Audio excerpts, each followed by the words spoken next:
In the Kennedy family, success wasn't an option, it was an expectation. To belong, you followed the path laid out before you, Wall Street. My older brothers Ryan and James embodied this legacy, wearing sharp suits and closing million-dollar deals as investment bankers. Meanwhile, I, the odd one out, preferred hoodies, junk food, and coding alone in my basement. Just try to look successful, my mother would plead before family gatherings. But today was different. Forbes had just published an article that changed everything about how the Kennedy family defined success. My father, William Kennedy, wasn't just another banker. He was the man who predicted the 2008 financial crash 6 months in advance and made billions navigating the fallout. So my brothers were groomed to follow his lead. Razor-sharp minds, even sharper suits, and an unwavering belief that success only came in one form. Then there was me, Alex Kennedy, the misfit who found more excitement in circuits and algorithms than balance sheets. It's just a phase, my father reassured his friends at the country club when they saw me tinkering with computers instead of swinging a golf club. Once he understands what real success looks like, he'll come around. But I didn't. While Ryan and James spent summers interning at top firms, I buried myself in Python and JavaScript, dreaming of building something meaningful. My room was cluttered with wires, motherboards, and programming books. Alex, my mother sighed, using my full name as she always did when exasperated. You have a trust fund waiting for you. All you have to do is follow the plan your father laid out. Why make life harder for yourself? Ah, the trust fund. Each of us had one unlocked after 5 years in a top-tier investment firm. Ryan got his at 27, James at 28. Mine sat untouched, a golden carrot I had no desire to chase. Instead of taking my father's path, I took out student loans to study computer science at MIT. While my brothers climbed the corporate ladder, I poured myself into algorithms, building something I believed would change the world. Quantum Shield. Quantum Shield started as a college project with a simple idea. What if quantum encryption could be made affordable for small businesses?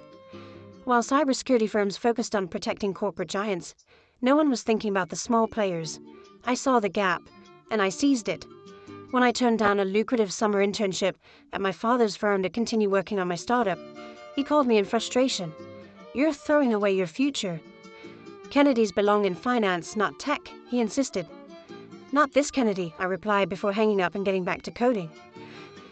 3 years ago at Christmas dinner, Ryan had just been promoted at Morgan Stanley and James had closed a massive merger deal. Naturally, my mother arranged an extravagant celebration. I showed up in jeans and a hoodie, laptop bag slung over my shoulder.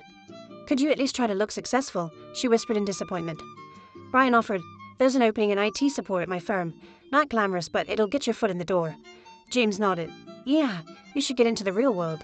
Coding is more of a hobby. Something inside me snapped. I stood up. I don't need your pity job. I'm building something that will revolutionize cybersecurity. Laughter erupted around the table. Cybersecurity, James scoffed. Big banks already own that space. What could you possibly do that they haven't? My father waved dismissively. Enough, Alex. You're embarrassing yourself. Either get serious about your future or stop showing up to these dinners. I met his gaze.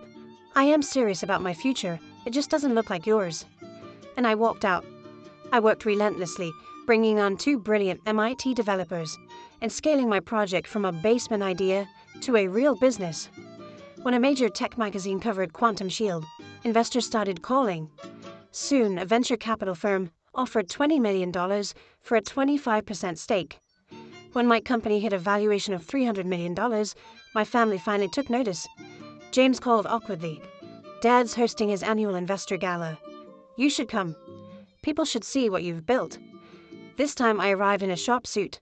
The same room that had once laughed at me fell silent as one of my father's clients exclaimed, William, haven't you heard?